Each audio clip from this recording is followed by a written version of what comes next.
또 낮아져 쌀쌀하겠습니다. KBS 제일라디오 저녁 종합뉴스, 지금까지 아나운서 박지원, 이상호였습니다.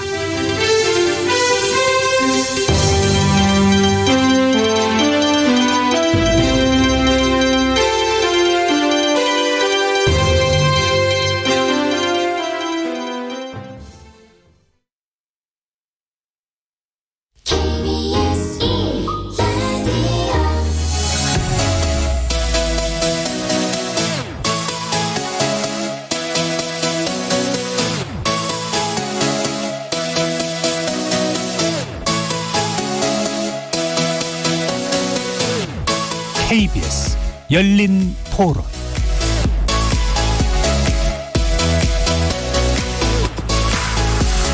안녕하십니까. KBS 열린 토론 정준희입니다.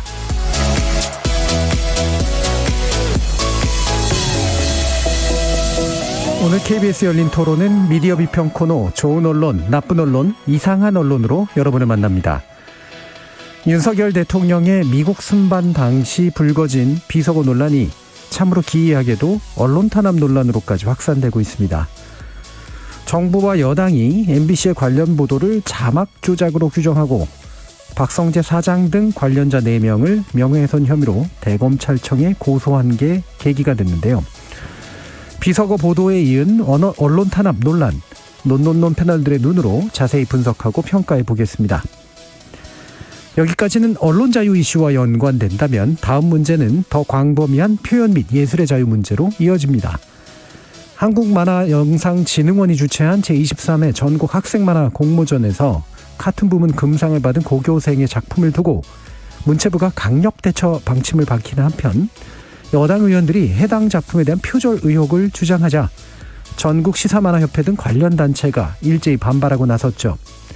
정부가 지원하는 문화행사에 대해 정부는 어디까지 관여할 수 있는지, 정치 풍자와 표현의 자유를 보장한다는 건 대체 어떤 의미여야 할지 이어지는 2부에서 살펴보겠습니다. KBS 열린 토론 지금부터 시작합니다. 살아있습니다. 토론이 살아있습니다. 살아있는 토론, KBS 열린 토론. 토론은 라디오가 진짜입니다. 진짜 토론, KBS 열린 토론.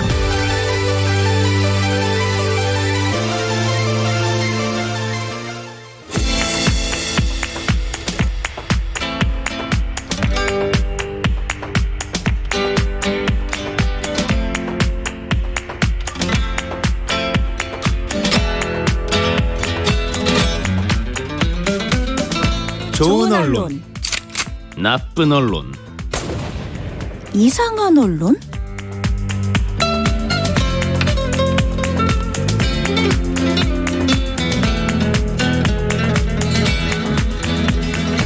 오늘 논논논 함께해 주실 세 분의 전문가 소개합니다. 이정훈 신한대 리나시타 교양대학 교수 나오셨습니다. 안녕하십니까. 미디어 정책 전문가 정미정 박사 함께 하셨습니다. 안녕하세요. 민동기 미디어 전문 기자 자리해 주셨습니다. 안녕하십니까. 저희 논논논에 문자로 참여해 주실 분은 샵 9730으로 의견 남겨주시면 되는데요. 단문은 50원, 장문은 100원의 정보 이용료가 붙습니다. KBS 모바일 콩과 유튜브를 통해서도 무료로 참여하실 수 있습니다. 자, 일단은 1부의 내용은 이제 비속어 논란, 그리고 이어진 보도, 그리고 여기에 대한 언론 탄압 논란으로까지 전개된 지난 한 열흘에서 2주에 걸쳐진 그런 과정을 살펴볼 텐데요. 지금 이제 박성재 사장을 비롯해서 보도국 관계자들을 이제 4명을 대검에 고발까지 한 상태입니다. 기본적으로 이 상황을 각자 어떻게 좀 보고 계시는지 말씀을 좀 들어볼 텐데요. 이정훈 교수님.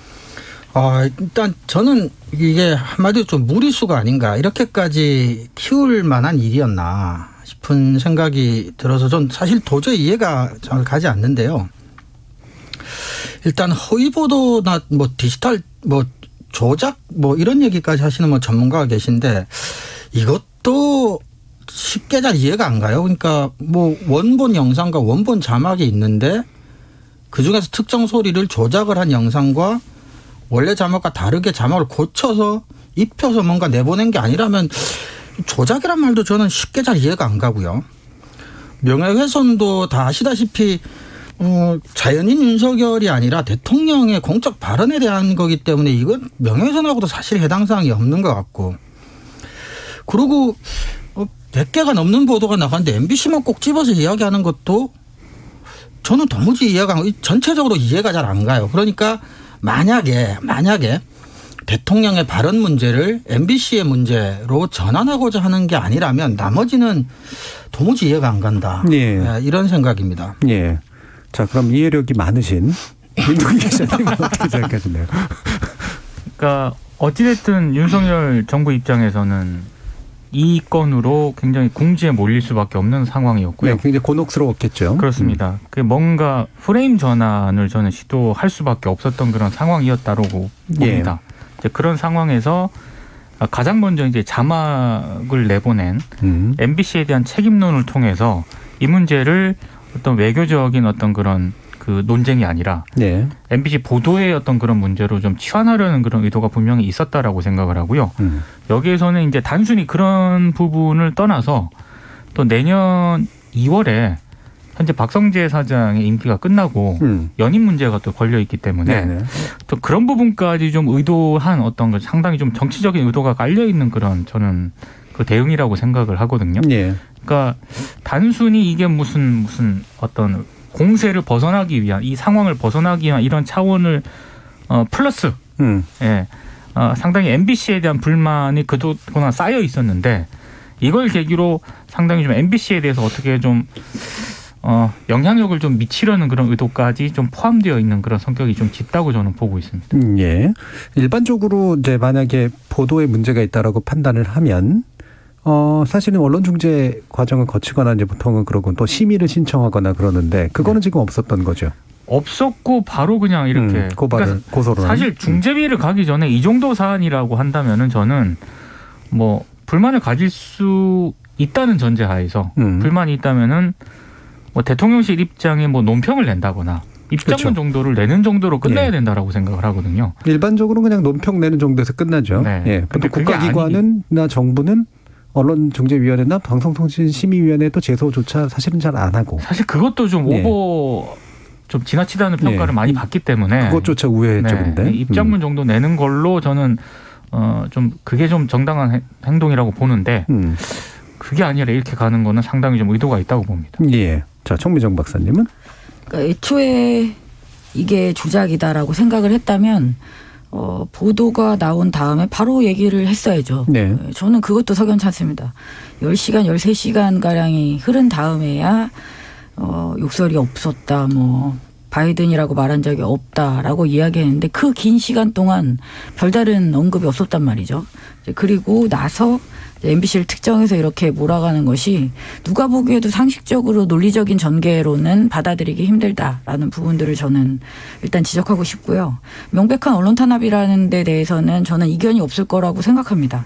그런데 이 사안에 대해서 다수의 언론사가 그냥 누군가가 말해서 언론 탄압이라고 말하는 사람의 말을 그냥 인용하는 수준에만 그치고 있고 실제로 현업단체들이 시위를 하거나 성명서를 내는 것 이외에 좀 더 적극적인 대응이 없는 것이 저는 일단 안타깝습니다. 예. 그리고 한 가지 더 말씀드리고 싶은 것은 이 비속어와 관련된 논쟁이 확산이 되다 보니 그리고 MBC에 대한 고발로까지 연결이 되다 보니까 실제로 대통령이 나가서 행동했던 그 수많은 외교적인 행위들에 대한 평가나 분석이 제대로 이루어지지 않고 있다는 점이 저는 이번에 실기한 것 중에 가장 커다란 부분이라고 생각합니다. 예. 일단 조문을 못했잖아요. 그 조문 문제 이제는 다 사라져버렸고 48초 동안 회동했던 문제 그것도 마찬가지 일본에 대한 거 영국과의 관계 영국, 미국, 일본 이 모든 관계에 있어서의 그 회동에서 벌어졌던 어떤 성과라면 성과, 평가라면 평가라는 것들이 이루어져야 되는데 지금 그 모든 이슈가 다 공중분해가 되어버렸습니다.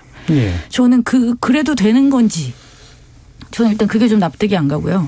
물론 이게 비속어가 그냥 해프닝에서 끝났다면 이제 이 중심적인 논의에서 많이 벗어나진 않았겠지만 이 사안이 이제 커져버렸잖아요. 특정한 언론사를 탄압한다라고까지 볼 수 있는 행동들이 이제 벌어지게 되면서 실제로 외교 행위에 대한 평가나 분석이 이루어지지 않게 되게 된 지금 저는 이 상황이 전반적으로 너무 심각한 문제다라고 보고 있습니다. 예. 자, 그러면 세부된 이제 기본적인 어떤 입장을 좀 들어봤는데요.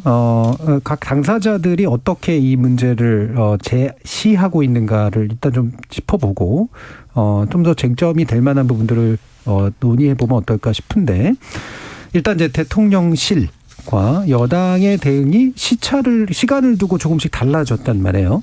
그거를 이제 이른바 이제 타임라인으로 한번 정리를 해보면 어떨까 싶은데, 정미정 박사님 간단하게 좀 짚어주실 수 있을까요? 네, 이게 무슨 의미가 있을지는 예. 정말 잘 모르겠습니다. 한국 시간으로 22일이었죠. 이제 윤 대통령과 바이든 미 대통령이 48초를 회동을 했습니다. 그리고 이후에 회의장을 나서면서 이제 대통령의 발언이 카메라에 잡혔던 거죠. 그리고 오전 10시 7분에 유튜브에 MBC 보도가 이제 업로드가 됩니다. 물론 그 전에 오전 9시부터 그리고 9시부터 이제 다른 영상이 해당 동일한 내용을 담고 있는 다른 영상을 또 보았다는 또 증언도 있었습니다. 근데 이제 초기에는 대통령실에서는 이렇게 말했거든요. 사적 발언이다. 사적 발언에 불과하다. 외교 성과와 연결해서는 안 된다. 뭐 이런 식의 입장이었어요. 그렇죠. 그러고 입장은. 나서 13시간, 그러니까 언론 보도 원내대표 문제 제기 한 그 이후에 김은혜 수석의 공식 해명이 13시간이 지난 시점에 나온 거예요. 그러니까 미 국회에 대한 표현이 아니었다. 우리나라 야당을 의미한 것이었고 바이든이 아니라 날리면이라고 했다라고 한 겁니다. 그러니까 이것도 지금 말이 좀 안 되잖아요. 처음엔 사적 발언이라고 했다가 나중에는 사적 발언인데 날리면이었던 건가요, 그럼? 그러니까 이게 충분히 납득이 안 되는 이런 설명을 하다가 그래서 이제 이 부분에 대해서 설왕설래가 되게 많아졌죠. 기사도 굉장히 많이 쏟아지기 시작했고, 그러고 25일이 되니까 김대기 비서실장이 이제 가짜 뉴스다라고 주장을 합니다. 그리고 26일 윤석열 대통령이 직접 이 사안을 언급하면서 진상이 밝혀져야 된다라고 합니다. 예. 저는 이것도 참 납득이 안 되는 게 본인이 말했으니까 본인이 이렇게 말했다라고 하면 될 거를 진상이 밝혀져야 된다라고 말한 것도 참 의아하죠. 그리고 이제 27일 MBC 라디오에 출연한 이거 이제 야당입니다. 이재명 대통령실 여당이죠, 여당. 죄송합니다. 이재명 대통령실 부대변인이 전문가도 특정할 수 없는 단어를 조롱의 뉘앙스로 만들어서 외신까지 다 퍼졌다라고 또 공식적으로 발언을 합니다. 방송에 출연을 해서. 그리고 또 29일에는 또 이 역시 김대기 비서실장이 기자와의 인터뷰에서 대통령에게 여쭤봤는데 상황상 바이든이 나올 리가 없다. 물론 기억은 잘 안 나지만 지나가는 말이었다. 그리고 바이든이 나오지 않았는데 불분명하다. 지금 무슨 소리인지 잘 모르는 이야기를 또 한참 합니다. 그러다가 지금 26일에 또 대통령실이 MBC에게 보도경위를 캐무는 공문을 또 보냅니다. 이 사실은 또 27일 알려졌고요. 근데 사실 이 공문이 또 형식에도 맞지 않는다라는 얘기가 또 한참 또 이야기가 되기도 했습니다. 그리고 지금 이제 국감에서는 또 이 사안을 가지고 굉장히 논쟁이 벌어졌고요. 뭐 앞으로도 계속 벌어질 것 같습니다. 그리고 현재 기준 이 사안은 MBC의 이 보도와 관련돼서는 방송통신심의위원회에 민원 신청이 들어간 것까지 진행이 되었습니다.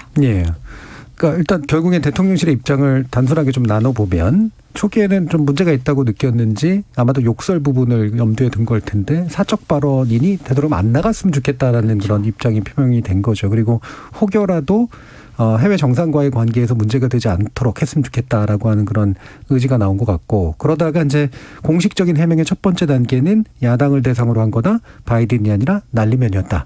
이 정도였다가 대통령실이 공식적으로 가짜뉴스로 지목을 했고 또 중간에 정원유착 의혹을 야당과 연결시켰습니다. MBC하고. 그러니까 대통령이 이제 진상규명이 필요하다라고 얘기를 했고요. 그리고 이제 공문을 통해서 도대체 무슨 일이 있었던 거냐라고 하면서 얘기했고, 결과적으로는 이제 자막 조작에 의한 허위 보도고 명예훼손이다. 이게 이제 지금 최종적으로 정리된 건데, 시간대별로 왜 이렇게 바뀌었을 거라고 생각하세요, 민동기 기자님? 일단 굉장히 현장에 있었던 용산 대통령실 출입 기자들의 얘기를 조금 들어봐도 그렇고요. 정확하게 현장에서 어떻게 대응해야 될지에 대해서 일정 부분 혼선이 좀 있었던 것 같습니다. 그러니까 어떻게 공식적으로 입장을 내놓아야 되는데 그러기에는 일단 대통령이 계속 일정이 있었던 데다가 그리고 이미 그 영상 취재단이라든가 이런 쪽의 입장을 통해서 확인된 내용이기도 하지만 당시 대통령실 관계자가 기자들하고 같이 있었거든요. 그래서 영상을 현장에서 같이 들었는데 정확하지 않으니까 조금 보도를 좀 어떻게 해달라라는 표현까지 나왔단 말이에요. 그러니까 무슨 얘기냐면 이게 뭐 바이든이냐 날리면이냐 이것까지는 아니지만 상당히 그 대통령실 관계자가 그 영상을 보고 듣고 이건 나중에 문제가 될 수 있겠다라는 문제는 인지를 했다고 봅니다. 예. 근데 이제 어떻게 대응을 할 것인가를 두고 상당히 내부에서 혼선이 좀 빚어졌던 게 아닌가 싶고요. 짐작컨대는 상당한 내부 입장 정리 과정이 있었을 거라는 거죠. 그러니까 시간이 굉장히 13시간이나. 13시간이 나왔던 것이고 그래서 일단 김은혜 그 홍보수석이 현장에서 브리핑을 하지 않습니까? 그래서 비속어는 부인을 하지 않았고 바이든이 아니라 날리면이라고 이제 입장을 표명을 한 건데 저는 그렇게 되면 어느 정도 이제 정리가 되겠지라고 판단을 했던 것 같아요. 예. 그러니까 홍보수석이 브리핑을 했겠죠. 근데 의외로 그 정도 선에서 이제 파문이 일단락되지 않았고요. 그러다 보니까 나중에 이제 다시 이제 대통령실 내부에서 재차 이제 논의를 한 게 아닌가 싶습니다. 왜냐하면 이거는 계속해서 입장이 바뀌었기 때문에 바뀌게 되는 과정은 분명히 내부 논의를 통해서 입장이 바뀐 거 아니겠습니까? 그렇죠. 지금은 이제 김은혜 수석까지 지금 책임 논의 뭐 제기가 되고 있는 그런 상황이기 때문에 그런 여러 가지 뭐 어떤 그런 부분이 거쳐서 나온 게 아닌가 싶어요. 그러니까 결국에는 이제 사실은 만약에 이게 정말로 최종 입장이라면, 그러니까 이거는 가짜 뉴스고 허위 조작 보도고 그래서 명예훼손의 혐의가 짙다라고 했으면 사실은 발언에 대한 보도가 나온 다음에 바로 언급이 됐었어야 되는데 그러진 않은 것 같고요. 네. 그렇죠? 이제 입장을 정리하는 과정에서 점점 강한 입장 쪽으로 이제 선회를 하고 이동을 해온 것은 분명히 보입니다. 그러니까 사실 이렇게 조심스럽게 얘기를 이렇게 전해드렸는데 그냥 편하게 말씀을 드리면 네, 덜 조심하면 될 결국에는 예.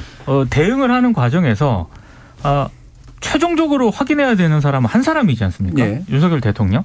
근데 나중에 뭐 언론 보도를 통해서 나온 거긴 합니다만 윤 대통령께서 바이든이 아니라고, 그러니까 굉장히 그런 부분에 논란이 되는 부분에 대해서 강하게 부인을 했기 때문에 예. 저는 그래서 대응 기간이 더 길어졌다라고 생각을 합니다.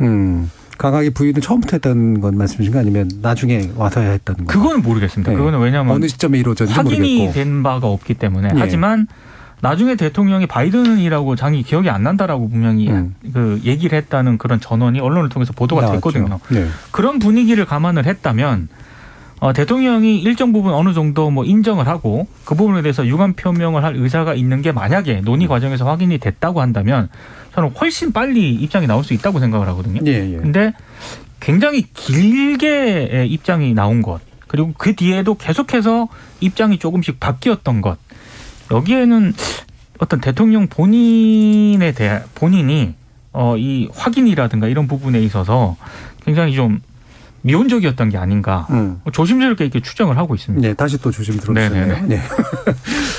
보도는 아마 바이든은 말하지 않았다. 비속어는 기억이 안 난다. 그럼 대통령께서 이렇게 바이든은 부인을 했고 비속어는 기억이 안 난다고요. 이게 나중에 나온 얘기죠. 그렇죠. 예. 귀국 후에. 네. 그렇죠. 한참 지나서 이제 그 입장으로 정리하고 나머지는 그래서 가짜 뉴스다. 이제 이런 식으로 이제 공세하게 된 건데 이게 그 처음에 이제 그 대통령실의 좀 입장이 나왔을 때 이례적이라고 말할 수는 있을지 모르겠습니다만 당시 같이 취재를 했던 영상 기자단의 명의로 강한 반발이 나왔습니다. 네. 왜 영상 기자단이 이런 식으로 이렇게 반발을 했거나 왜 주체로서 이렇게 나온 것인지에 대한 해설을 좀 해주시죠. 그러니까 대통령실이 입장을 내놓거든요. 그러니까 그 영상이 왜곡이 됐다. 그리고 그 영상이 실제로 진위 여부를 따져봐야겠다. 이런 입장을 내놓아요. 그렇죠. 근데 이제 영상 기자단이 이렇게 강하게 반발하는 입장문을 내놓을 수밖에 없었던 게 그 입장문에도 나와 있는데 이미 현장에서 대통령실 관계자랑 그게 풀 영상이라는 거를 같이 확인을 했고 그리고 재차 풀 기자단이 찍은 영상이기 때문에 뭐 편집이라든가 이런 게 개입될 여지가 없다라는 거를 현장에서 다 설명을 하고 확인까지 했다는 거예요. 예. 근데 나중에 이렇게 대통령실에서 나온 조작됐다고 하니까 그 입장이 이게 뭐 왜곡이 됐다, 조작이 됐다, 이 영상이 정말 진짜인지 확인해 봐야 된다. 이렇게 내놓으니까 영상 취재단 입장에서는 풀 기자단 영상 취재단 입장에서는 아니 같이 확인을 했는데 왜 입장이 이렇게 나오느냐라고 이제 강하게 이제 반발하는 성명을 낼 수밖에 없었던 거죠. 예. 그러니까 이게 이제 초기에 이제 그 대응이 나올 때 보면은 MBC 기자가 거기 있어서 거기서 찍은 거 가지고 MBC한테 주고선 MBC가 뭔가를 했다라는 식으로 이제 얘기들이 나오니까 그렇죠. 영상 기자 이건 우리가 공동으로 한 풀에서 거고. 찍은 풀에서 거다. 찍은 네. 것이다라고. 그래서 12개 언론사가 같이 공유한 거고 네. 그리고 당신들도 같이 확인한 거 아니냐. 근데 왜 영상의 진위를 판별해야 된다라고 얘기하고 왜 MBC가 그거를 주도했다라고 얘기를 하느냐. 이 부분에 대한 이제 반발이겠죠. 그 영상 취재단이 내놓은 입장문을 보면은 상당 부분 그 현장에서 대통령실 관계자라든가 이런 부분에 네. 대해서 소통을 한 것 같아요. 그래서 소통을 했는데도 불구하고 전혀 지금 그런 과정에 대한 어떤 인정 없이 왜곡, 뭐 진위 여부 이렇게 나온 입장을 내놓으니까 거기에 대해서 강하게 좀 반발했던 게 예. 아닌가 싶습니다. 이정훈 교수님. 일단 이제 풀 취재단 영상 취재단의 공식적인 입장 그리고 계속해서 이제 사과를 요청하는 이유는 짜깁기 왜곡이라고 자꾸 이제 대통령실에서 이야기를 하니까 그게 아니라고 수차례 이야기를 했음에도 불구하고 계속해서 이제 왜곡 얘기를 하니까 다시 한번 왜곡이 없었다라는 것을 강조하고 대통령실에서 사과를 하라 이렇게 또다시 이제 의견 표명을 이제 한 건데요. 예. 근데 저는 사실은 대통령실 입장에서 생각해 봐도 어떤 면에서는 MBC라고 하는 특정 언론사를 뭐 겁박을 하겠다거나 탄압을 하겠다거나 뭐 어떻게 해보겠다는 것 이외에는 오히려 전 국민이 그 영상을 수십 차례 보게 만든 게 결국은 대통령실의 대응 때문 아닌가요? 그러니까 이렇게 문제를 키우고 확대를 시킴으로써 결국은 모든 국민 그냥 뭐 그게 사고가 됐든 뭐가 됐든 어떤 식으로든 해프닝으로 정리가 됐다면 사실은 이렇게 가지고 온 국민이 몇십 번씩 돌려듣게 만들진 않았을 거 아니에요. 네. 그러니까 이게 결국 적절한 대응이었는지 대통령실 입장에서도 저는 의아하기 때문에 이해가 안 된다고 사실은 말했던 거예요. 그러니까 결국은 뭐 전국 주도권이라든지 아니면 국면 전환이라든지 아니면 MBC에 대한 압박 뭐 이런 것들은 그게 순수하게 목적이었다면 뭐 이해가 안 될 것도 없지만 그것 때문에 정부 여당 입장에서 지금 치르고 있는 비용이나 또 더 중요한 뭐 경제라든지 뭐 여러 가지 문제가 있는데 국민들이 치르고 있는 이 비용을 생각하면 도무지 이제 저는 이해가 안 간다고 계속해서 이제 주장을 하는 거죠. 그러니까 이게 흔히 이제 홍보 PR이라고 얘기를 하는데 PR이 그냥 광고 선전이라고 생각하시지만 사실은 모든 공공기관이나 모든 개인이나 모든 조직이 언론을 매개로든 아니면 직접으로든 공중에게 소통하는 과정이 이제 바로 이제 PR이라는 과정인데 홍보수석이라고 그래서 이제 부르는 거잖아요. 그러면 그게 크게 두 개의 요소인데 결국 언론에게 어떻게 대하느냐와 언론을 매개하든 매개하지 않든 국민에게 직접 뭐라고 얘기하는가라는 이제 그런 문제로 나누는데 이종훈 교수님 말씀을 들어보면 그리고 민동 기자님 말씀을 요약해 보면 언론을 대응하는 방식도 그 영상 기자의 대응을 보면 그다음에 국민에게 소통하는 방식도 사실은 PR 전략으로서는 굉장히 좀 적절하지 않았다 또는 실패에 가까웠다 이제 이렇게 이제 판단을 하시는 것 같습니다. 네, 정미정 박사님은 국민들이 그렇게 만만합니까? 저는 그렇게밖에는 말씀을 못 드릴 것 같습니다. 그러니까 너무나도 명백한 어떤 상황에 대해서 이렇게 말도 안 되는 방향으로 끌어갈 수 있다는 것에 저는 정말 경탄을 금할 수가 없고요. 아니었으면 아니었다고 바로 얘기했으면 뭐 그게 우긴다고 평가를 받게 될지언정 그냥 넘어갈 수 있었을 겁니다. 네. 물론 그냥 넘어가지 않고 또 계속 끝까지 물고 늘어지는 어떤 언론이나 보도가 있었을 수도 있습니다. 뭐 있었겠죠. 네. 네. 하지만 그렇게 진행이 되었다면 우리는 정말 지금 다루었어야 할 의제에 집중해서 그 얘기를 끌어갈 수 있었을 거예요. 지금 불필요하게 논란을 확대시키고 결국 언론과 이렇게 대척점에 언론을 두고 이렇게 이제 언론 탄압을 실제로 시행하면서 우리가 얼마나 많은 것들을 잃어가고 있는지를 제발 좀 돌아보았으면 좋겠습니다. 예. 저는 이게 너무 초현실적이라는 느낌도 드는 게요. 이게 유엔에서 대통령이 이 사건, 이 발언이 있기 불과 얼마 전에 자유를 21번 외치시지 않으셨습니까? 예, 예. 그 자유를 21번 외친 곳에서 벌어진 이 해프닝 아닌 해프닝 때문에 지금 언론의 자유를 이렇게 탄압하고 있다는 게 굉장히 초현실적이라는 느낌마저도 사실은 들고 저는 사실 유엔에 가서 자유를 21번 외칠 때 이게 지금 2022년에 어떤 세계적인 어떤 가장 중요하고 긴급한 가치가 자유인가라는 생각도 사실 얼핏 들었는데 결국 현 정부 여당이 언론을 이렇게 탄압하는 걸 보면 결국 자유가 이슈 중요한 가치인 것처럼 만든 것도 오히려 대통령이나 정부 여당이 아닌가 싶기도 해서 좀 초현실적이라는 생각까지도 드는 거예요. 모순을 넘어서서. 그러니까 상당히 동의하는 게요. 그러니까 저는 그 자유라고 하는 개념이 현 시대의 문제를 푸는 데 있어서 핵심 키워드는 이제 더 이상 아니라고 생각을 했는데 여전히 중요한 키워드구나. 그럼요. 그걸 다시 한번 느끼게 만들어 주셨어요. 느끼게 만든 게 어떤 면에서 역설적으로 대통령이거나 현재 정부였다라는 생각도 들어요. 그렇죠. 이 상황에서 다수 보도가 또 진행되는데 그 보도들 중에서 그 눈에 띄는 보도가 있어요. 바이든이 최근에 어디 가서 한 마이크 사건이 또 있었잖아요. 마이크가 꺼진 줄 알고 욕설을 했다. 그 보도가 엄청 기사가 많이 나왔습니다. 이건 뭐냐고요. 아니 우리 대통령은 욕을 안 했다면서요.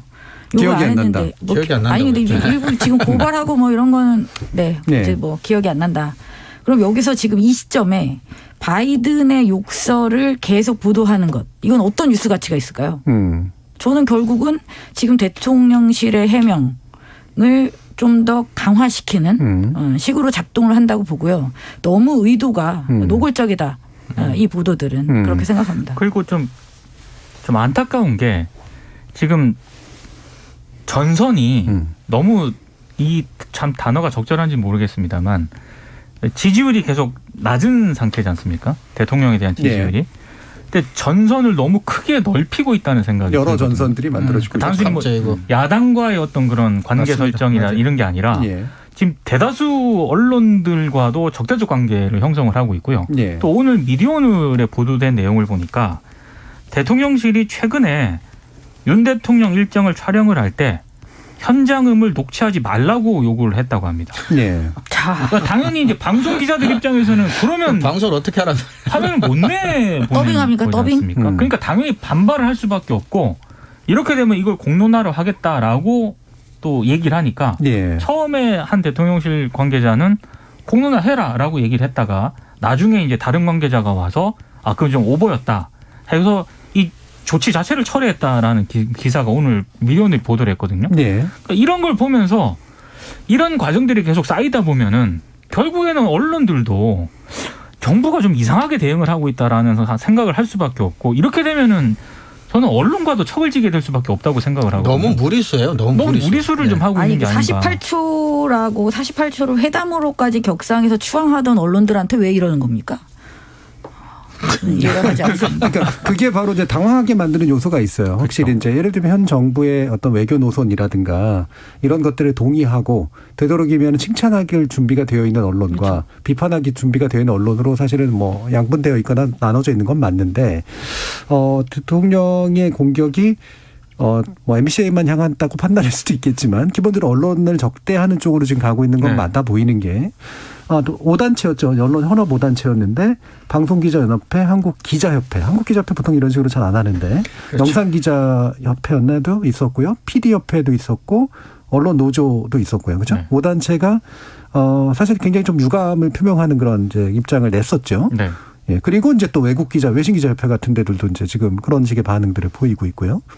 국제기자연맹 같은 경우에는 이제 국민의힘이 MBC를 고발을 하지 않았습니까? 그러니까 이게 한국 언론에 대한 명백한 언론 자유 침해다 이거는 그래서 성명을 냈고 그리고 단순히 이제 뭐 국제기자연맹뿐만이 아니라 이 사안 자체가 외신에 상당히 많이 보도가 됐습니다.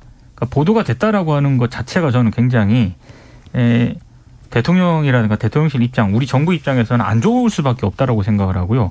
뭐 CNN, 로이터 통신, 독일, 뭐 유럽 언론까지 다 보도가 됐거든요. 심지어 이미 또 이것도 많이 보도가 됐습니다만 BBC의 한 뭐 또 풍자 프로그램에서까지 이 문제가 이제 공론화가 되지 않았습니까?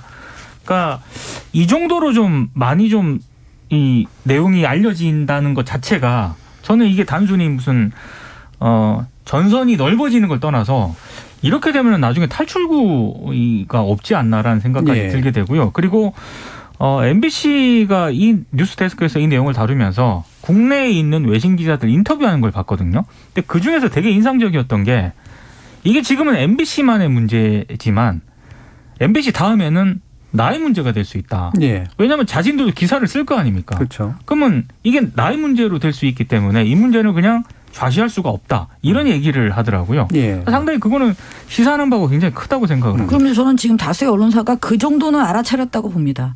비록 지금 MBC만 고발당했고 MBC 건만 방심위에 민원 접수가 되었지만 150여 개에 달하는 언론사들이 동일하게 보도를 했기 때문에 그렇죠. 이게 MBC만 고발당했다고 나는 아니야 괜찮아 라고 생각하는 그런 바보 같은 언론사는 없죠. 왜냐하면 결국 이런 식의 보도가 문제가 된다라는 것을 확실하게 보여줬기 때문에 앞으로는 위축 효과가 발생할 수밖에 없고 그 좀 아까 기자님이 말씀하셨던 것처럼 현장 노출을 안 한다 뭐 하지 말아야 된다 이런 얘기까지 돌 정도면 정말 이건 그럼 방송 기자 입장에서는 취재하지 말라는 얘기랑 똑같거든요. 그렇죠. 네. 말도 안 되는 이게 소리죠. 뭐 저는 사실 나중에 이제 언론학 교과서를 쓸 때 좀 새로 한 챕터도 들어갈 만한 사건이다라고 여러모로 생각을 하는데요. 증거 능력에 대한 깊은 의심을 하게 되는 상태가 됐거든요. 그러니까 물론 잘 안 들리는 부분이 있을 수 있고 자본 문제라고도 볼 수가 있지만 발언한 사람이 녹취가 돼 있고 영상이 찍혔는데 내 발언은 그게 아니야. 자막이 잘못 나갔어라고 얘기하면 누구의 말을 믿어야 되는 것인가라고 하는 것에 대한 깊이 있는 고민을 하게 만들었고 결국은 그거는 듣는 사람 또는 옮기는 사람이 언론적인 판단을 해서 이제 인용을 보도를 해야 되는 건데 어떤 면에서 우리나라 그 따옴표 인용 보도가 줄어들게 되나? 뭐 이런 생각도 좀 하게 되는 그럼 좀 되게 좀 특이한 그 당사자가 사건이에요. 아니라고 하면 진짜 아닌 걸로 네. 그렇게 정의가 될까요? 앞으로? 그러니까요. 네. 아니 근데 꼭 또 그렇게만 볼 수도 없어요.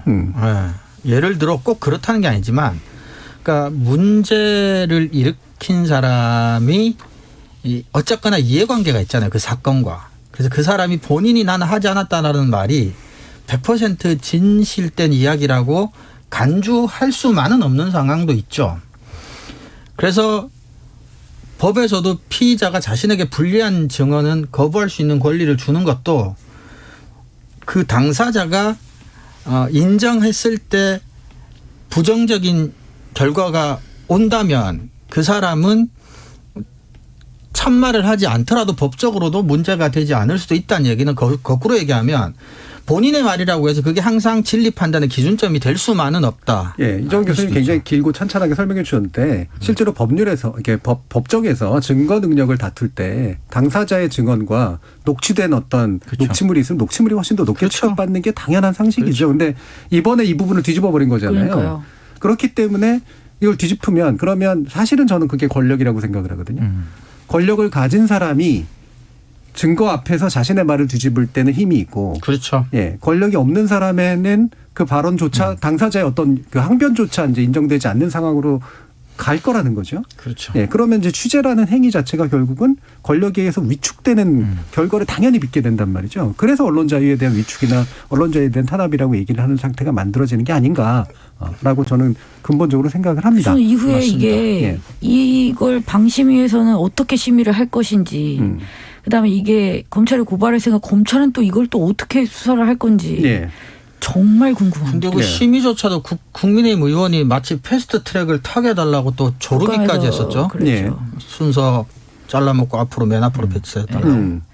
지금 이제 7606님은 발언자의 의도나 감정 상태가 중요한데 언론에서 단어에 너무 집중해서 악의로 몰아간 것도 문제를 키운 면이 있다고 봅니다라는 말씀 주셨는데요. 뭐 그렇게 충분히 생각하실 만도 합니다. 근데 뭐 실제로 저는 되게 심각하게 한 욕설이거나 뭐 이렇다고 생각하지 않기 때문에요. 근데 반제를 키운 건 또 누구냐에 대해서 또 여러 가지 다른 견해들은 있을 수 있을 것 같고요. 유튜브 청취자로 X29 최유님이 바이든이든 날리면이든 명확하지 않다고 하는 부분은 차치하고라도 비속어를 사용한 건 사과를 해야 되는 거 아닙니까? 기억이 만난다는 변명이 잘 이해가 안 됩니다라는 그런 의견도 주셨습니다.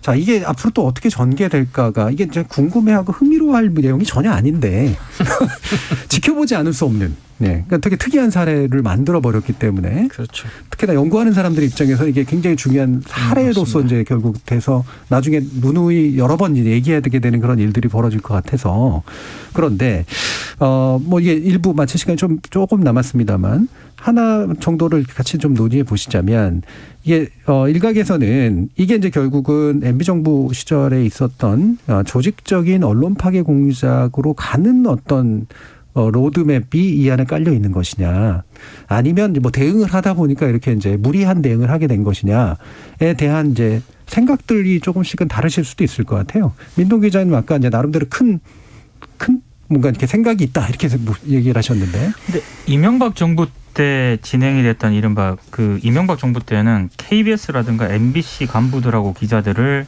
사찰을 했었거든요. 사찰을 국정원이 했죠. 국정원이 했었습니다. 그래서 문건 같은 게 나중에 공개가 돼가지고 예.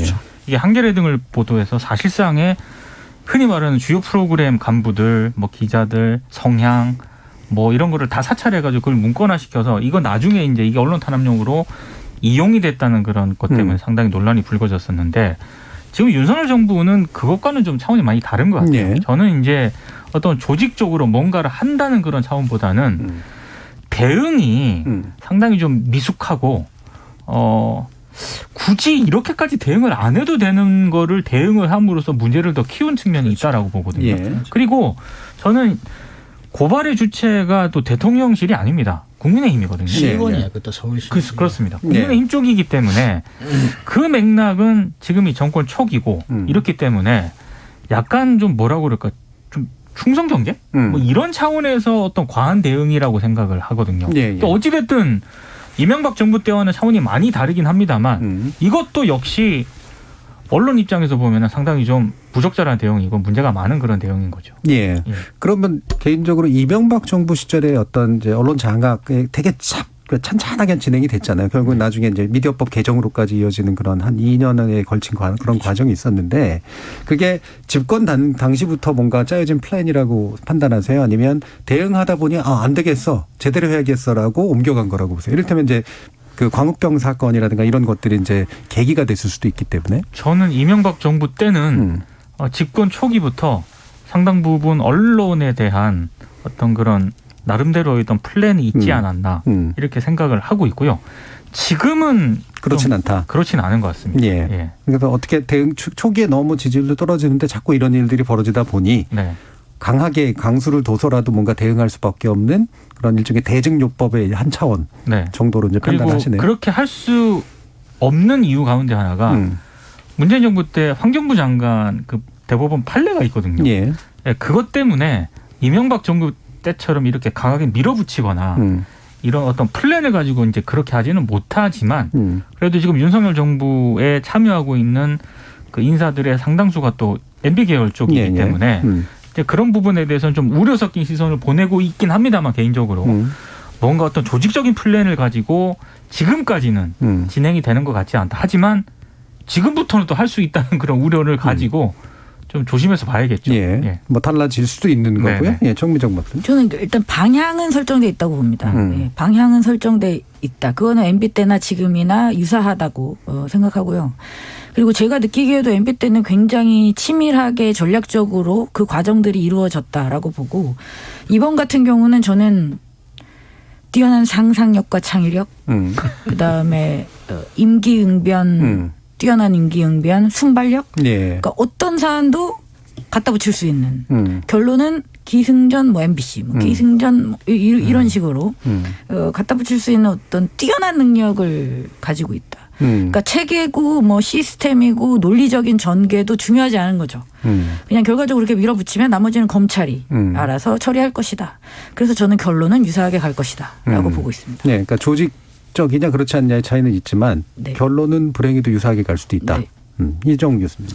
어쨌거나 지금도 뭐 감사원, 뭐 검찰, 뭐 이렇게 좀 몇몇 기관장들에 대해서 또는 심지어 뭐 민간인들에 대해서도 이런 것들을 보면 우려를 하는 사람들의 우려가 밑도 끝도 없는 건 아니라는 생각은 들어요. 충분히 우려할 만한 부분이 있고, 그리고 앞에 이제 뭐 정미정 박사님께서 또 말씀해 주셨으니까 저는 근데 오히려 그것도 그거지만 방금 전에 이제 청와대에서 음성을 녹음하지 말라고 했듯이 저는 지금 현 정부에 대해서는 가장 두려운 건 제가 차마 상상할 수 있는 선을 넘어서는 대응이 충동적으로 나온다는 게 이게 이제 너무 어떤 면좀 어처구니가 없고 너무 창의적이라고 말씀하셨는데 정미정 박사님 좀 그래서 이게 제가 진짜 두려운 건 저와 반대되는 원칙을 가진 사람이 아니라 원칙이 없는 사람이 저는 정말 두렵거든요. 그러니까 네, 서로 다른 원칙이 부딪히는 게 문제가 그러면 아니라. 이제 논쟁을 하거나 할 수 있는데 그러니까 일관된 원칙이나 철학이 없어 보이는 사람 그다음에 이제 논리적이지 않고 충동적이고 즉흥적으로 막 밀어붙이는 네. 사람 이런 사람들이 저는 개인적으로 좀 두려운데 네. 아직까지 보이는 모습은 좀 후자 쪽에 가깝고 그러나 MB 정부 시절을 떠올리는 사람들에게서는 또 그럴 만한 모습을 또 몇몇 보여주고 있다는 점에서도 저는 동의는 합니다. 예. 우려는 충분히 가질 수 있다. 알겠습니다. 자, 일부에서는 사실 좀 꽤 된 이야기인데 아직도 이 부분이 어떻게 정리되고 있는지가 되게 불분명해서 저희가 한번 논논논에서 좀 다뤄봤는데요. 이어지는 2부에서는 또 다시 또 새로운 어떤 이슈들이 떠서 이번엔 윤석열차라고 불리우는 그 사건에 대해서 한번 더 짚어보는 시간 갖도록 하겠습니다. 여러분은 KBS 열린 토론과 함께하고 계십니다.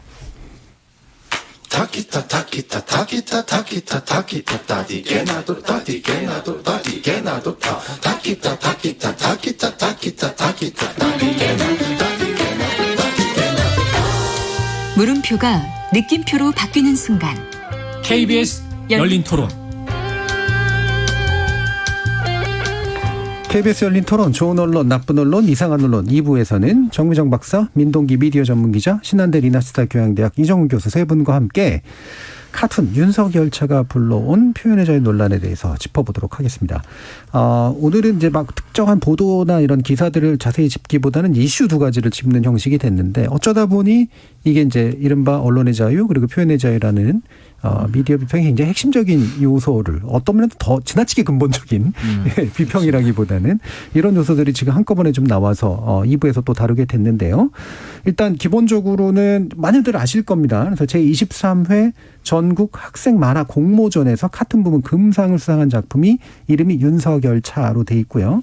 많이들 보셨다시피 현 정부에 대해서 풍자하는 듯한 그런 모습으로 이제 만들어져 있죠. 자, 여기에 대해서 어떤 이제 입장들이 지금 나오고 있는지 기본적으로 이제 만화 창작자들의 입장을 들어봐야 되겠으니까요. 한번 살펴볼까요? 민동기 좀 얘기해 주실까요? 기본적으로 문체부가 일단 공식적인 뭐 조처를 하겠다라는 입장을 내놓지 않았습니까? 근데 이게 뭐 만화 창작자들의 입장은 명확합니다. 이건 상당히 좀 표현의 자유를 침해하는 것이다. 그리고 이게 행사 끝난 행사잖아요.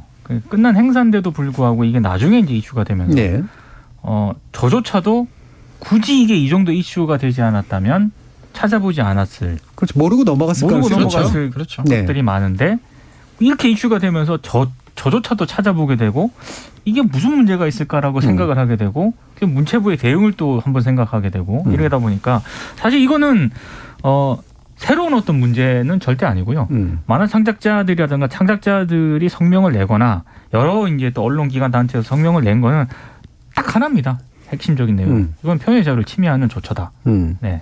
이렇게 정리가 될 것 같습니다. 그러니까 기본적으로 이제 그쪽 입장은 만평이라는 그 개념 자체가 만화를 통해서 시사나 정치를 풍자하는 것 아닙니까?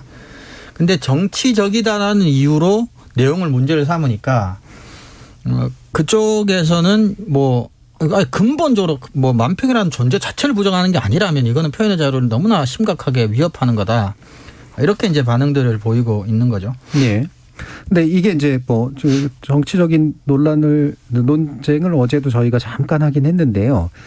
일단은 이것은 문제가 있다라고 보는 정부나 여당의 입장에 대해서 이제 핵심을 한번 짚어보면 일단 학생에 대해서 뭐라고 하는 게 아니다. 그리고 그리지 말라는 얘기가 아니다. 하지만 상은 주지 말았어야 되는 거 아니냐. 결국 이 얘기로 요약이 돼요. 그리고 왜 상을 주지 말았어야 되느냐라는 거냐면 그게 세금으로 지원받는 기관이 이를테면은 이제 기관장 상 초로 이름이 붙어서 나가는데 거기에 이제 일종의 운영 요건으로 정치적 의도라든가 명예훼손적 요소가 포함된 것들은 조심해야 된다. 뭐 이런 것들이 있는데 일종의 이제 계약 위반 아니냐. 결국 이제 그런 얘기거든요. 그리고 이게 무슨 표현의 자유 탄압이냐. 그래서 이런 생각인데 정민창 박사님 어떠세요? 죽을 것 같습니다. 정말. 저는 요즘 정말 죽을 것 같습니다. 제가 예전에 한번 말씀드린 적이 있었는데요. 저는 이제 기사심의 쪽을 많이 지금도 이제 하고 있고요. 예. 주로 영상 쪽은 아니긴 합니다만 선거 보도에 국한해서 진행을 하고 있는데 저널리즘의 수준이 떨어지면서 기사들의 수준이 떨어지면서 심의의 수준도 떨어질 수밖에 없다는 걸 뼈저리게 느끼고 있거든요. 그렇죠. 그게 가장 답답했어요. 근데 지금 저희 논논논의 입장에서도 저는 아까 1부도 그렇고 지금 2부도 그렇고 이게 세태가 그렇게 돌아가고 보도들이 그 수준에서 이루어지다 보니 논논논에서 다루는 이야기가 참 그러니까 비평의 수준도 역시 같이 떨어질 수밖에 없다라는 생각이 들어서 너무 답답하고 너무 안타깝고 그다음에 나름 전문가로서 여지까지 살아왔고 앞으로도 지금 고민을 하고 이런 사안에서 비평을 하고자 이제 또 생각을 계속 하면서도 자꾸 뭐라고 할까요? 굉장히 유쾌하지 않은 기분이 계속 듭니다. 특히 요즘에 이제 비속어 관련한 보도도 마찬가지고 그게 심지어 이제 심의로 올라가고 심의위원들은 이미 형사고발이 돼 있고 지검에 배당이 돼서 뭐 수사가 시작됐다는 얘기도 또 들리고 그런 상황에서 이미 고발이 돼 있는 상황에서 그 비속어 건은 또 어떻게 심의가 잘 진행이 될 수 있을까라는 생각이 들면서 이제는 한술 더 떠서 고등학생의 창작품에 대해서 정부가 이렇게 나서는 행위를 우리는 정말 어떻게 봐야 될까. 이거는 명백하게 나쁜 일입니다. 정부가 해서는 안 되는 일이고요. 이 만평, 그러니까 풍자라는 것은 원래 권력자에 대한 비판이라는 것을 담고 있어요. 그다음에 풍자의 영역의 가장 대표적인 게 또 만평이기도 하고요. 근데 그 만평 한 장짜리 그 만화 그림으로써 지금 상황에서 그 학생이 비판하고자 했던 부분들을 적절하게 담아냈고 그것이 심사에서 인정이 돼서 상을 받은 것인데 그것이 부적절했다라고 지금 정부가 나서서 이렇게 엄중하게 경고를 한다라고 이야기하는 것에 저는 절대로 동의할 수가 없고 이것은 헌법에 대한 명백한 위반입니다. 네, 이건 표현의 자유에 대한 명백한 위반이고 이 행위는 결코 국민들이 우리 모두가 어떤 전문가라든지 모두가 결코 자시해서는 안 된다라고 생각하고 있습니다. 저는 박보균 장관이 국정감사에 나와서 한 발언이 제가 봤을 때는 앞뒤가 맞지 않는 발언이었거든요. 그러니까 뭐라고 말씀을 하셨냐면 윤석열 정부는 표현과 창작의 자유를 최대한 보장한다. 그러니까 이번이 표현의 자유 침해 문제가 아니다라는 점을 강조하기 위해서 이 얘기를 하신 것 같아요. 그러면서 뒤에 뭐라고 하냐면 원래 만화진흥원이 정치적 의도나 타인의 명예를 훼손한 작품을 결격사유라고 하면서 문체부 후원을 받았는데 실제 공모전 심사에서는 이런 결격사항을 누락을 했기 때문에 이거를 문제 삼고 경고를 하는 것이다. 이렇게 얘기를 하거든요. 공모 조건으로 그걸 이제 명시하지 않았다는 거죠. 그렇습니다. 근데 이 말이 앞뒤가 안 맞잖아요. 그러니까 표현과 창작의 자유를 최대한 보장한다는 그 명제하고 지금 이런 게 결격 사유이기 때문에 왜 이걸 누락을 했느냐. 왜 누락을 했기 때문에 경고를 하는 것이다라는 이 문장은 서로 배치가 되는 문장이거든요.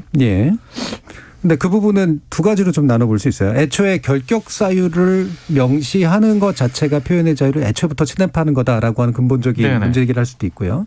다른 한편으로는 이거는 이제 그 지원을 받는 기관이 서로 계약을 맺을 때 지원 조건으로 우리는 몇 가지 항목에 해당하는 것들에 대해서는 결격 사유로 판단하겠소라고 해놓고 왜 그 결격 사유에 해당할 수 있다라고 하는 것을 애초에 공모할 때 알리지 않았느냐. 이거는 계약 조건 위배다.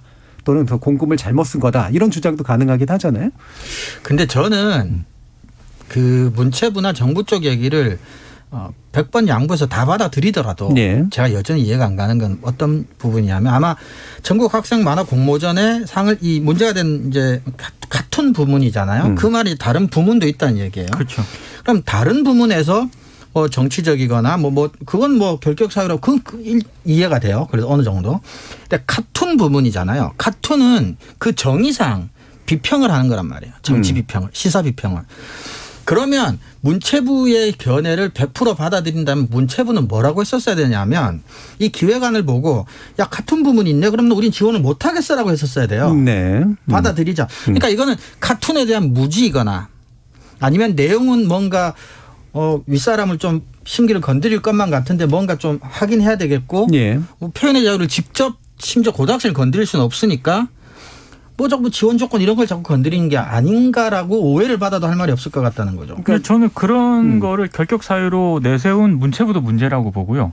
만약에 지금 이 교수님 말씀하신 것처럼 이것 때문에 지원을 못하겠다라고 대응을 했어도 그건 문제라고 봅니다. 예, 그러니까 문체부 측의 입장을 제가 변화하는 건 아니라 네네. 전달해 주는 게 공정한 거니까. 네네네.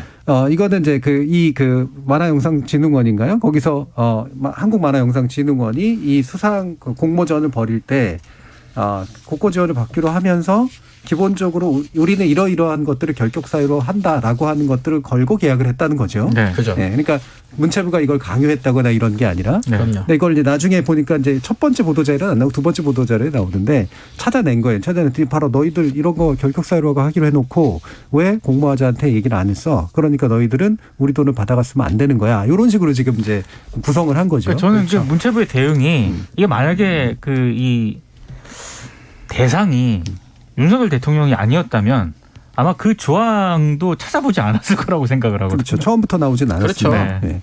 그러니까 이제 근본적으로는 그런가 이게 불편했는데 이 불편함을 표현할 합당하고 절차적인 방법을 사후에 찾은 찾다 거죠. 보니 맞아요. 근데 네. 그게 이제 걸려진 이제 그렇죠. 그런 건데 이종 교수님의 주장은 100번 양보해서 그게 다른 정도의 영역에는 해당할 수 있다고 하더라도 적어도 같은 영역에는 그렇죠. 정치적 의도나 명예훼손이라고 하는 그 요소가 결격 사유가 될 수 없다는 얘기잖아요. 그렇죠. 원리적으로. 예. 그 장르 자체를 존재를 보장하는 예, 거죠. 애초에 이제 사회풍자 내지 정치풍자를 하기 위해서 만들어진 장르의 영역인데 그렇죠. 적어도 거기에서는 예외 조항으로 붙이든가 이래야 되는 거 아니냐라는 근데 그런 굉장히 좀 재밌었던 게 예. 조선일보에 국민의힘 한 중진 의원이라고 하면서 익명으로 코멘트가 실리거든요. 예. 이 사안에 대해서.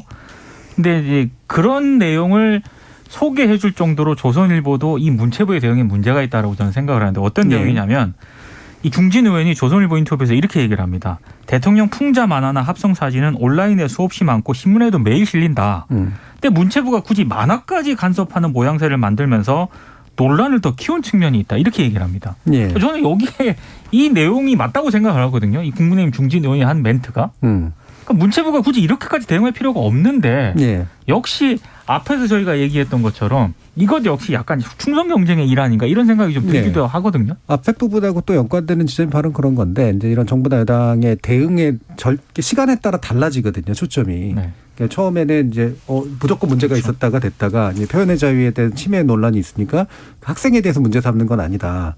하지만 이제 이 수상을 시켜주는 데들은 문제다. 그랬더니 심사위원들 무작위로 뽑았다는데 또 그러니까 애초에 너희들이 계약을 잘못했다 이런 식으로 이제 이동을 해가요. 네. 그러다 표절 얘기까지 이제 그래서 이제 표절 얘기까지 이제 나온 거죠. 나오더니 예.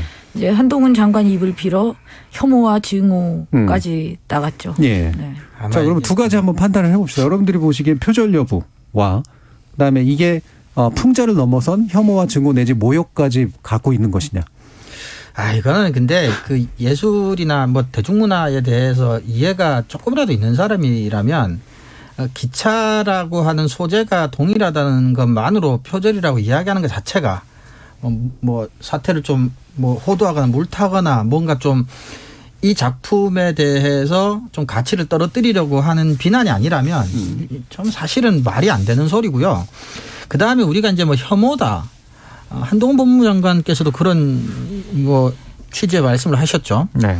근데 이 참 안타까운 게 만평이 사회적 약자나 또 뭐 힘없는 사람들을 대상으로 뭐 조롱하는 형태를 취했다면 그건 사실 심각한 문제가 있죠. 그거는 카툰이라고 하는 예술이 이 보호받을 수 있는 범위를 넘어서는 측면도 있다고 봅니다. 근데 이거는 정치 권력 그중에서도 이제 대통령이라고 하는 뭐 한 나라에서 최고 정치 권력에 있는 또 개인도 아니고 대통령 그 자체로 국가기관이니까 그것에 대한 만평을 혐오나 뭐 이런 식으로 몰고 가는 거는 저는 언어도단 같고요. 그리고 결정적으로는 그런 이제 표절 시비를 이제 불러온 사람들이 가지고 온 그 카툰의 원작자가 네.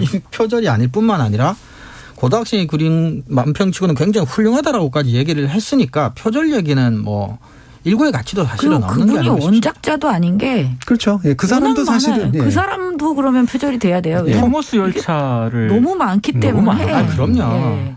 그러니까 이거는 사실은 요런 식의 표현 방법은 상당히 좀 이렇게 일종의 장르 관습처럼 굳어진 맞습니다. 표현 양식 중에 하나죠. 관습적인 표현이죠. 뭔가 힘을 가진 대상이 단순한 목적을 향해 이렇게 막 달려가고 질주하고 있는 이미지는 항상 기차 이미지를 빌려오니까요. 예. 그러니까 저는 그런 측면에서 중앙일보 그 4일자 기사가 상당히 좀 문제가 있다고 생각합니다. 저도 그 문제 기사로 제가 그걸 갖고 왔는데 겹쳤네. 예.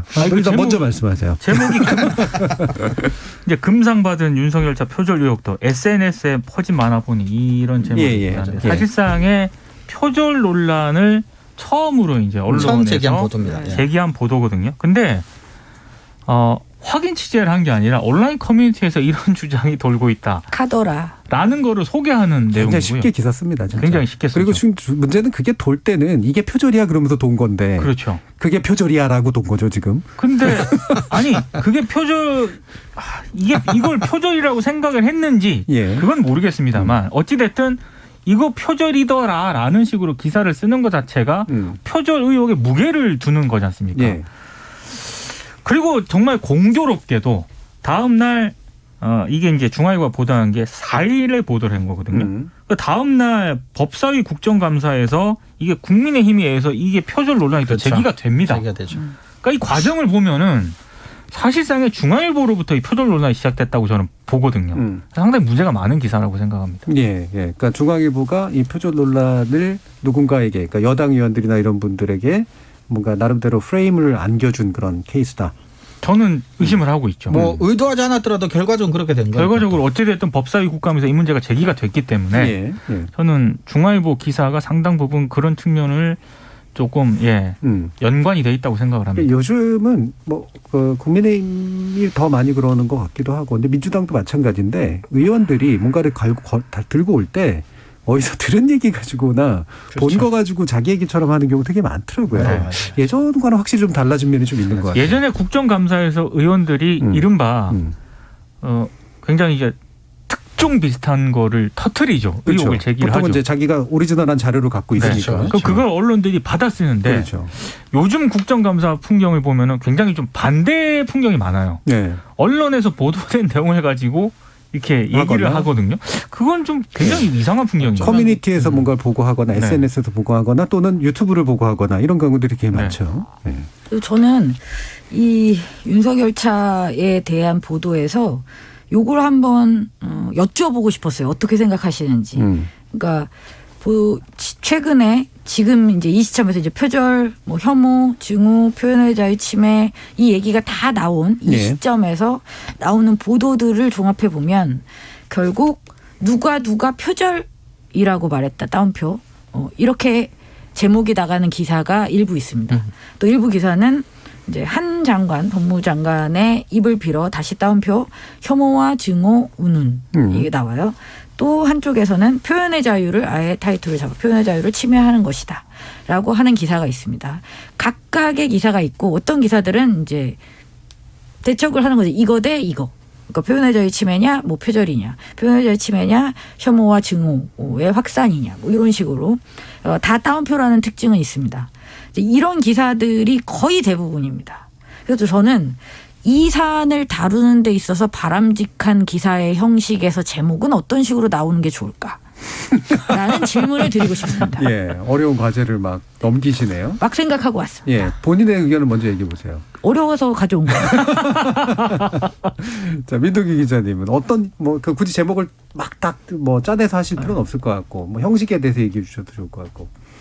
저는 그런 제목 이런 걸 구체적으로 얘기를 하는 것보다는 제가 만약에 어떤 이 기사를 다룰 만한 위치에 있다라고 해서 기사를 쓴다라고 했을 때 그러면 이것도 외신 기자가 저는 이걸 트위터에 올렸더라고요. 보니까 이게 원작자가 표절 아니라고 하더라. 그런 식의 어떤 주문을 기자에게 하지는 했을 것 같다는 생각이 듭니다. 그러니까 취재를 해봐라. 이게 정말로 표절인지. 그러니까 제 기준으로 봤을 때 표절 아니거든요. 워낙에 토머스라는 이 열차를 가지고 만평이라든가 이런 거는 너무 많이 나왔기 때문에. 하지만 그럼에도 불구하고 온라인 커뮤니티 등에서 만약에 이런 내용이 돌고 있으면 이게 실제로 어디에 게재가 됐고 그리고 이메일 정도는 보낼 수 있는 거 아니겠습니까? 예. 저는 그 정도 확인 작업은 거쳤을 것 같습니다. 아니 그리고 그 오마이뉴스에 10월 5일자에 그 금상수상 받은 학생이 이제 다니고 있는 학교의 교감 선생님하고 인터뷰가 단독으로 네. 실렸어요. 거기 보면 그 학생이 이 작품을 그려야 되겠다라고 결심을 하게 되는 게 윤석열 대통령이 왜 그 기차에서 이제 앞좌석에 비었는데 발을 올린 예. 그 사건을 보고 결심을 했다고 그래요. 아이디어 네. 자체를.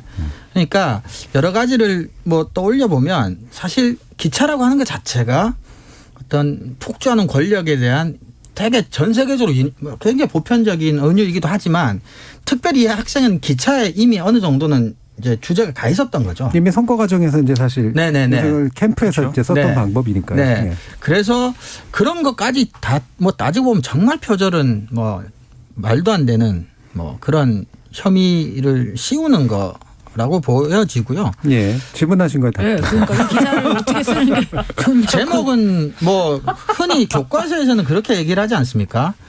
제목은 이제 사실은 제목은 뭐 민 기자님 아시지만 편집부에서 다는 거니까 기사를 취재 기사가 다는 게 아니라 그러니까 편집 기자가 기사 내용을 읽어보고 기사 내용에 가장 중심되는 핵심 아이디어를 그냥 건조하게 제목으로 뽑으면 되는 거예요. 근데 사실은 이제 많은 학자들이 의심을 하는 게 그러지 못하는 게 이제 포털에서 클릭 경쟁을 하다 보니까 제목이 굉장히 이제 선정적이고 자극적이어야만 한다라는 조건들이 아마 그렇게 이제 만들었다고 하는데 지금은 옛날 이제 뭐 다듬어서 신문 기사 쓰듯이 정교하게 제목 뽑고 이런 시대는 더 이상 기대는 할 수 없는 것 같아요. 그러면 그리고 지금 한 20대 30대 분들이 그런 훈련을 체계적으로 받았는지조차도 사실 조금 의심스럽기도 하고 그래서 여전히 제목은 그렇게 방금 교과서적으로 그렇게 다는 게 맞다고는 봅니다만 여러 가지 뭐 인정한다는 게 뭐 찬성한다는 뜻이 아니라 그런 식의 제목 달기가 고쳐지기는 상당히 어렵지 않나. 근데 지금 이제 사실은 방금 얘기해 주신 것에 최근 트렌드의 전 핵심적인 문제는 단지 따옴표가 제목 안에 들어가지 말라고 저희가 지난 2년간 엄청나게 얘기를 네. 했는데도 뭐 받아들여지는 않은 것뿐만이 아니라요. 자극적인 것도 뭐 사실 재놓고라도 대부분이 이제 뭐뭐 대 뭐뭐로 이제 표현을 하거든요. 이게 이제 전형적으로 잘못된 균형 맞추기인데 예전에는 그래도 누가 뭐라고 말했고 누가 뭐라고 말했다라고까지는 붙어놨거든요. 네. 근데 지금은 누가도 없어요. 이제 따옴표만 있어요. 따옴표만 있죠. 네. 그러니까 말한 내용 중에 일부만 뚝 따가지고 누가 말했는지도 상관없이 뭐뭐 대 뭐뭐 형식으로 또는 대도 없어요. 네.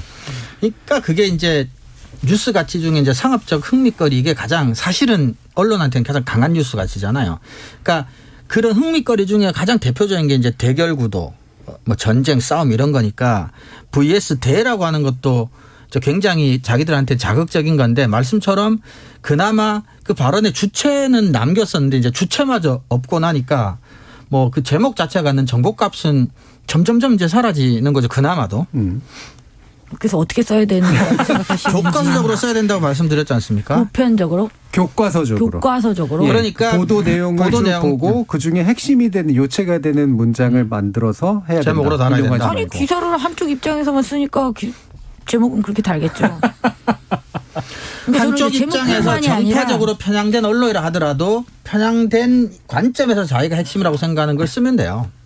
그러니까 저는 이 사안은 아까 비속어랑은 또 다르게 예. 지금 이 고등학생의 이 작품에 대한 표현의 자유에 대한 이 논쟁은 정파와 이것이 어떤 상관이 있는지는 잘 모르겠지만 물론 지금 우리나라의 다수의 언론사에서 드러나고 있는 정파성이라는 게 아까 민 기자님도 언급했던 일종의 충성 경쟁이 믹스되어 있는 형태로 많이 나타나기 때문에 이것도 역시 그 정파성이다라고 적합한 표현은 아니지만 표현할 수 있다는 생각은 듭니다. 네. 근데 저는 단지 제목을 어떻게 뽑아야 되냐라는 부분을 떠나서 이렇게 어떻게 보면 명명백백해 보이는 사안에 대한 보도가 과연 그런 이렇게 비겁한 형태로만 작성되는 것이 옳으냐라는 저 질문을 드렸던 거고요. 그거는 전혀 옳지 않죠. 옳지 않고 제가 최근에 이제 뭐 하고 있는 연구도 그런 것의 일환인데, 그러니까 어떻게 보면 스트레이트 뉴스가 갖는 이제 시간적인 한계 속에서 최근에 벌어진 이제 공적 사안에 대한 단순한 정보 형태를 비교적 신속하게 전달하는 것에 일차적인 목적이 있는 보도 같은 경우는 누가 이렇게 말했고 누가 저렇게 말했고 누가 저렇게 말했다라고 하는 것만으로도 그 특수한 상황 속에서 용이될 수는 있는데 그게 시간이 더 지났고 취재를 했고 보완이 됐는데도 불구하고 계속해서 정 교수님 말씀 맞다나 마치 이제 잘못된 균형으로 얘도 이런 얘기했고 쟤도 이런 얘기했다는 것만 나열하는 것은 언론의 관점에서는 점수를 좋게 받을 수 있는 기사가 아니죠. 그건 분명히 잘못된 거라고 저는 생각을 합니다. 아무래도 이게 직접적인 어떤 그걸 원하시는 것 같아서 제가 만약에 제목을 단다면은 그냥 뭐 문체부의 부적절한 대응을 비판하는 쪽으로 그렇죠. 제목을 뽑았을 것 같고 그리고 표절은 아예 기사를 안 썼을 것 같습니다. 네. 그렇죠. 답이 됐나요? 왜냐 그렇죠. 표절이 아니라고 예를 들면 제가 지금 작가님이 올려주신 것 중에 한겨레 중에 고교생 윤석열 차 수성의 경고한 문체부 땡땡땡하고 다음표로 표현의 자유 침해 이렇게 했단 말이에요. 그럼 표현의 자유 침해는 발언인데 주체가 없어요. 그러면 해석컨대 이건 한겨레에서 표현의 자유 침해라고 판단한다는 거예요. 문체부는 경고를 했고. 이렇다면 저는 표현의 자유 침해라는 걸 다운표를 빼고 한겨레나 기자의 입장으로 제목에 쓰려면 쓰든지 아니면 고교생 수상에 문체부가 경고했다까지만 제목으로 달고 표현의 자유가 침해됐다는 걸 기사 속에서 기자나 언론사의 의견으로 표명을 하든지 하면 될 것 같다는 거죠. 그러니까 저도 이게 제가 무슨 이게 정답이라는 게 있는 문제는 아니고 제가 무슨 정답을 가지고 그걸 맞추라고 한 것도 아니고 그러니까 저는 자꾸 고민이 된다는 거죠. 제가 볼 때 이렇게 명확한 사안에 대해서조차 우리의 다수 보도들은 항상 해왔던 그 방식 그대로 비겁한 스탠스를 유지하면서 산술적인 균형, 그러니까 비중이 무게가 맞지 않은 것을 마치 대등한 것처럼 그냥 놓는 방식으로만 끌어가고 그렇죠. 있다는 그렇죠. 거예요. 맞아요. 그리고 일부 사설이나 칼럼은 일종의 면죄부처럼 그냥 가끔 그냥 쓰는 거예요. 우리가 어렵게 발견하는 좋은 기사 한두 개처럼 그렇게 한두 개만 하고 나머지는 정말 그냥 따옴표 안에서 그냥 한쪽 했다 저쪽 했다 이거 돼 이거 했다 막 이런 식으로만 되는데 저는 최소한의 어떤 명확한 사안에 대해서만이라도 언론사가 용기를 내서 명확한 지정을 비판할 수 있는 방향으로 기사를 써야 한다라는 얘기를 하고 싶었던 겁니다. 맞습니다. 네. 예. 근데 이게 사실 원론적으로 따지면 의견 기사나 칼럼 기사에서 이제 그런 걸 하는 거고 스트레이트 기사에서는 사실 스트레이트 기사를 쓸 내용이 아니에요. 그렇죠. 기본적으로 사실은. 새로운 정보의 값이 거의 없기 때문에 이건 입장과 의견을 낼 게 아니라면 사실은 그다지 보도할 가치가 없고 굳이 보도를 한다면 문체부가 왜 이렇게 대응을 하는가 요거를 그렇죠. 알려줘야죠. 이제. 그렇죠.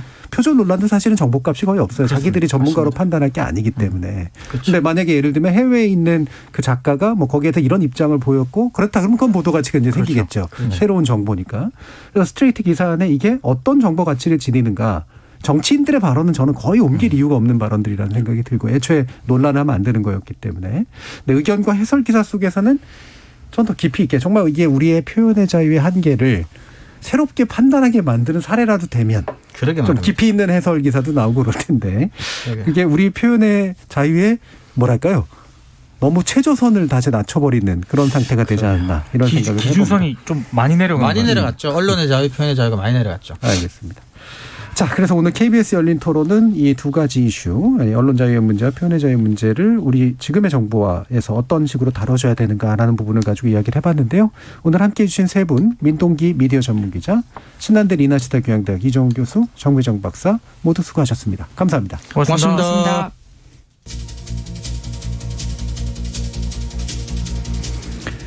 저는 언론이 자유를 누리는 만큼의 사회적 책임을 져야 한다고 생각하고 보통 사람들에게 마땅히 보장되어야 될 표현의 자유는 그 개개인의 사려 깊은 표현을 위한 노력에 의해서 보완될 필요가 있다고 생각을 합니다.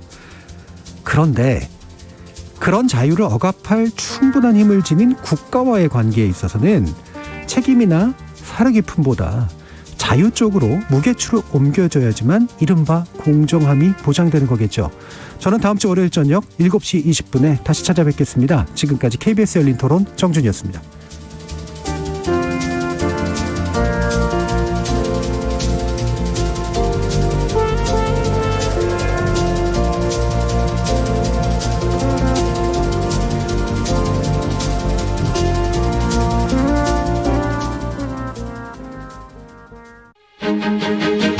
코로나19 재유행이 안정적 상황에 접어들었다는 방역당국의 평가에 따라 그동안 50인 이상 행사, 집회에서 유지되어 오던 실외 마스크 의무 착용이